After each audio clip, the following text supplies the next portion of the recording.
I appreciate Mike Ferrin taking time for us in San Diego, 2 days out from the deadline, right at 48 hours, essentially. He's calling a game tonight, so we got about 8 or 9 minutes. So, Mike, we appreciate you taking time. Mike Ferrin, MLB Network Radio.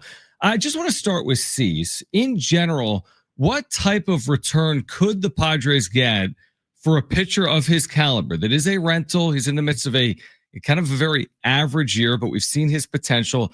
What would be a typical return? What could the Padres be looking to get if they do move Dylan Cease? And thanks for joining. Yeah, well, my pleasure always. I mean, I think even with the ERA being high, the peripherals are still pretty strong, right? His ERA predictors say that their run average should be more than a run lower. I think you're probably looking at, if he really is available, he's probably the guy that can get a prospect in that like 50 to 70 range on a top 100 list. Whereas most of the others can't get, other players available can't get that. So, and that's just be the start, right? So you're probably looking at someone in that range, and then, another pretty good prospect, and then a player to dream on that AJ Preller undoubtedly has snuck into a complex league to see while we're in bucket hat, because only AJ would do that, because he's like, nobody loves going to the backfields more than him. So I would say that's probably about what it is. And I do think that it's interesting. Like, I saw the report, I'm sure you guys have been talking about it, with Houston being interested in him. It's like, well, like Houston has a really deep farm system. I just kind of have this feeling that, like, if Cease is going to get moved, it's going to be part of a much bigger transaction, whether immediately or secondarily, in that they're going to be like essentially a 3-team trade. And it doesn't necessarily need to be one specifically, but like those prospects that you're acquiring are either backfilling ones you're sending out or are being shipped to somewhere else. Because I feel like with some of the names that are mentioned, unless you're going to do it with the Cubs, it's the only spot that makes sense. And even there, you're dealing with risk when you're talking about position players that haven't really established themselves in the big leagues. They'll be at the top of their list. Would you trade Cease? Do you think this would be a risky move if they do move him at the deadline here? Yeah, I think it's risky. I mean, I just think it's, I said this in another spot. Like, I think it's really hard to trade players off your major league roster when you're in contention. And I think there's a couple reasons for it. One, like most teams would love to be able to trade prospects to be able to get what they have because they're trying to strengthen what they do. Two, like, how do you replace Dylan Cease, really, right? Because, I mean, the odds are overwhelming the next 2 months are going to look better than the first 4 have from him just based on his career. And again, what we talked about, where his strikeout rate is and home run rate, a home run the Grand Slam last night notwithstanding. But, like, I think it's tough to replace that guy. So I do think it's risky, but I think you have to make a lot of other moves in order to do that. I think the other part of it is that there's usually like an acclimation period for a week or so with new players coming in. And so those first couple of days, I feel like after the deadline, even if you're just adding one significant piece, can be pretty uneven for a squad as everybody's kind of trying to figure out their new roles and figure out how to play well together. And I think that's, when the wildcard race is as tight as it is, that's a challenge. Now, if you come out on the other side of that and you're a significantly better team, I think that's, that works out great. But I think those are the risks that I think the Padres probably are weighing in what they do or how they go about doing this, because it's clear that they're trying to be as creative as possible. But again, like that's always, AJ Preller's always willing to talk about anybody on his roster at any given time, except maybe like Manny Machado and Fernando Tatis. Right. Yeah, fascinating perspective. Mike Ferrin, MLB Network Radio, with us right now on Jon and Jim. Deadline just 48 hours away. Padres, appear to be in need of offensive help, even though their offense has been better recently here since the All-Star break. But who are some outfielders that you could see being on the move? And would you tie one or two of those names potentially to San Diego? Who would those names be? Yeah, I mean, I haven't tied anybody. Like, I don't have any names that I know that they're interested in, but like, and these are not going to be, I think we've had this conversation enough at the deadline to know that I'm not going to throw sexy names at you just to throw sexy names. I think for the most part, the moves that get made are more for role players. The guy who I think is a great fit for them is Mike Tauchman with the White Sox. He gets on base at a really good clip. He's a good corner outfield defender. He would hit at the top of that lineup. One of the things that they have suffered from this year, and with the offense being down, is that there's significantly more chase in that lineup. And Talkman's a guy that manages the count really well.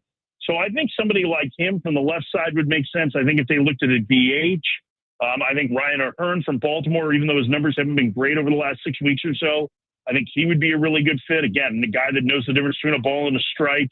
I think he's a good one. I think Baltimore also has, Ramon Laureano, who's having a great year, more of a right-handed hitter. I would probably prefer him to just play against lefties, but a guy that, has some power and plays with high energy. So those are kind of some of the names that I would be considering, I think, if I were the Padres. But again, we know AJ likes to swing big.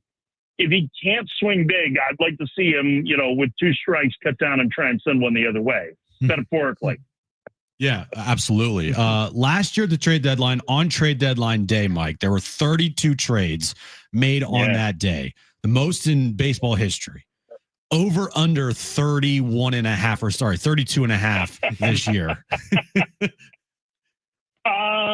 Let's see. Well, reliever Palooza just started, right, with the Dominguez trade. Yeah. So it's always there's going to be 20 relievers moved alone, I would think, on Thursday. I'm going to take the under, but I still think it's going to be somewhere in that 25 to 30 range. I think we were talking about this last night on the air and during the Diamondbacks Tigers game that I was doing. And, I figured there'd probably be about, there were 3 trades yesterday, 3 to 5 today, 5 to 7 tomorrow. And then I think I said a bazillion on Thursday, but 25 would probably be about right. It just kind of builds to a crescendo, right? So I would think the next couple of days, and mine might be a little bit high on that. Maybe it's 5 to 8 trades total over the next few days, but then definitely in that 25 to 30 range. I would think in this week that there's somewhere around 40 to 45 deals made total. All right, that could all play out over the next 48 hours. A couple more, Mike, before you go. What about Robert Suarez? Mm-hmm. There's been all this talk locally about Dylan Cease. Suarez, a high save total, but a high ERA, a lot of game-tying home run yesterday and a win in the 9th inning. He's, free agent eligible if he opts out at the end of the season. Yeah. If you were in AJ Preller's shoes, do you consider moving your closer or not?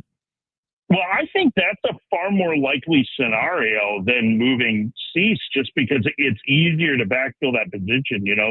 Sounds like they have interest in some of the Marlins relievers, including Anthony Bednar. They certainly have 2 other all-star relievers in Jason Adam and Adrian Morejon.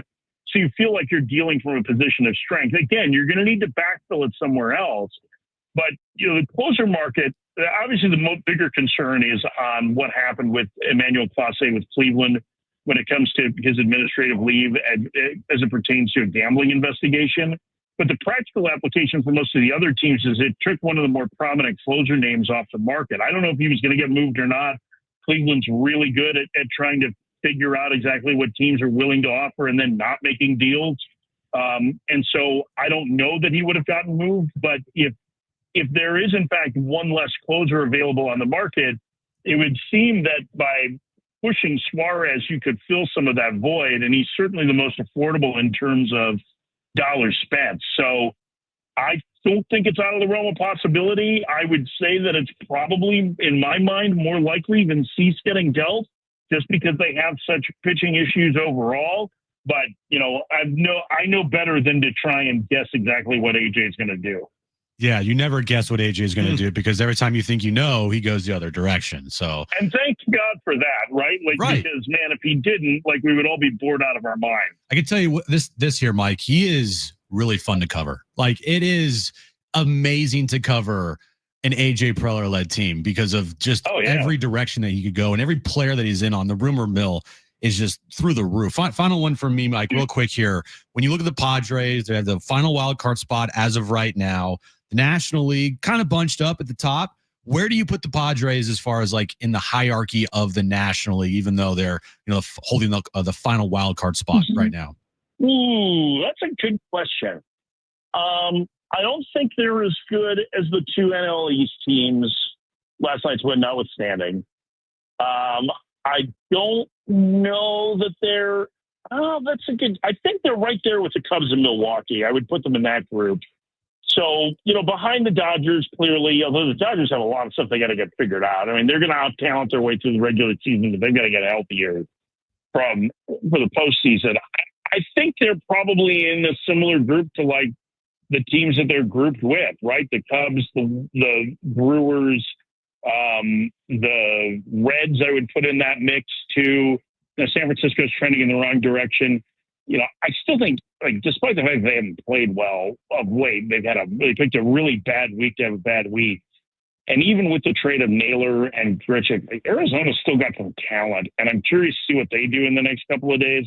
At the very least, they're going to be a pain in the butt, I think, in the last 2 months of the season. I know the Padres did a big series with them shortly after the trade deadline. So I think that's kind of the hierarchy as I would line it up. But I would say mostly they're battling at this point with the Reds for that wild card spot. And then maybe a team like Arizona tries to pull a Tigers. I mean, obviously their playoff odds are going to be better than Detroit's were in the middle of August last year, but that would be the team behind them. And I know from talking to Padres officials earlier this year, like they were really hoping Arizona would sell because they're pretty good and they have a lot of talent. It's just injuries to their pitching staff, and specifically their bullpen, have train wrecked a lot of games for them this season. Yeah, I mean, their offense has been elite at times. Mike, we appreciate you taking time. We know you're on the call later today. Appreciate you doing it. Enjoy the next couple of days. We'll do it again in the second half of the year, all right?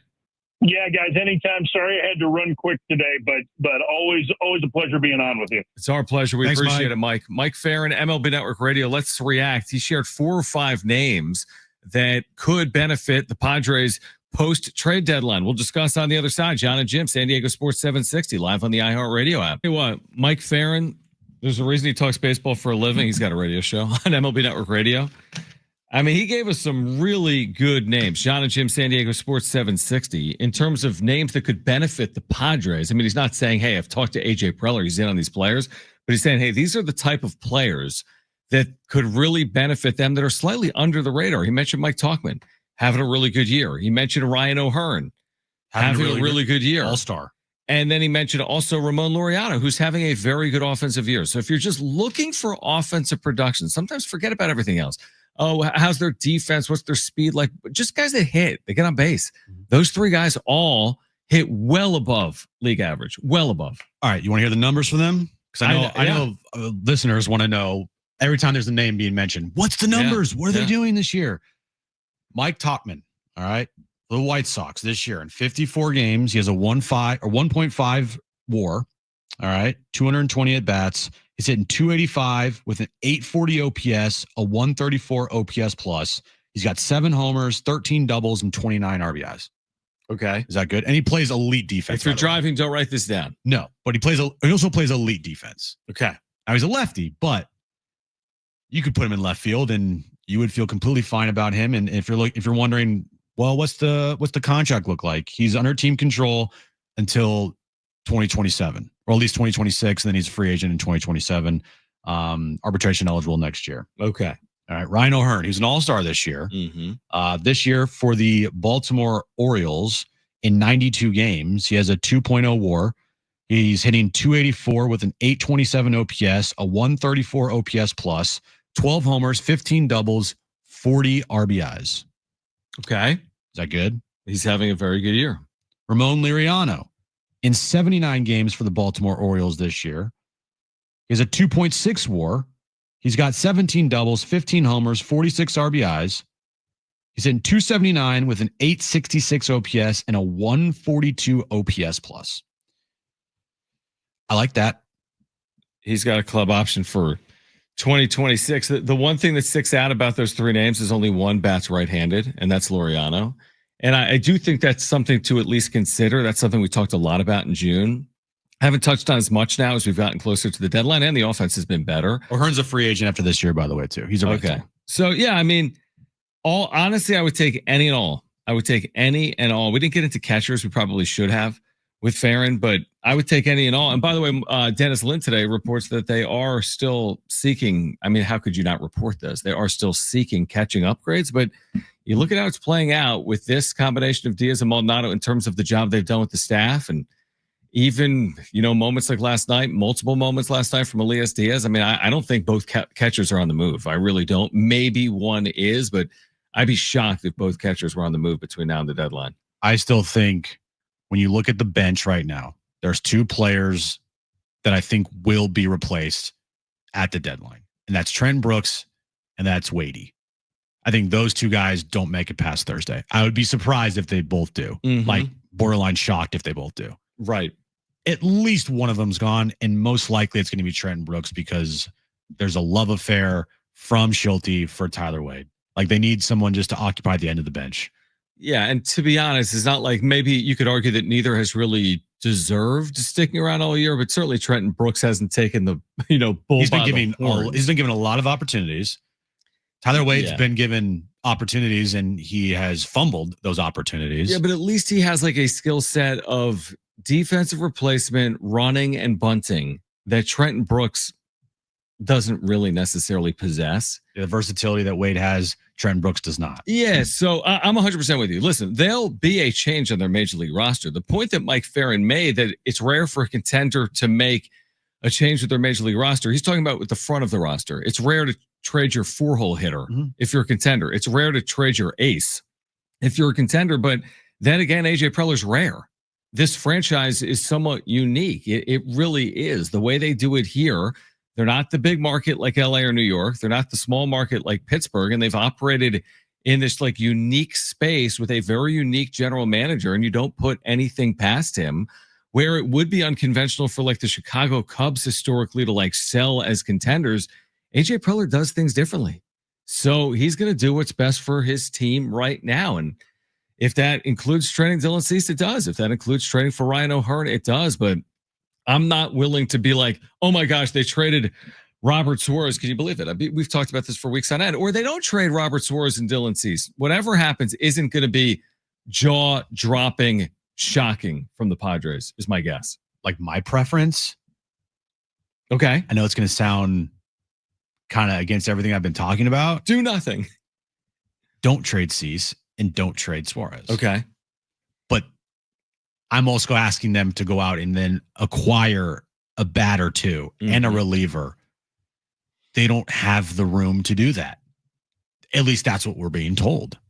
So now you have to weigh the options. And if it were me, that's again why I'm not obviously general manager, and obviously that's a good thing, because if we were traded Machado, it would have been a problem. It would have been a problem if we were GMs of baseball teams. That's why it's AJ's job to do, and we just obviously criticize him and praise him, and talk about the moves that he makes. But I think trading Cease and or Robert Suarez, that could be a problem.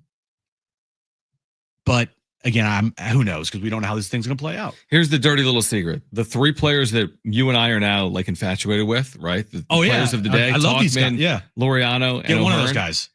You can acquire any or all of them and trade no one. They make no money. Good.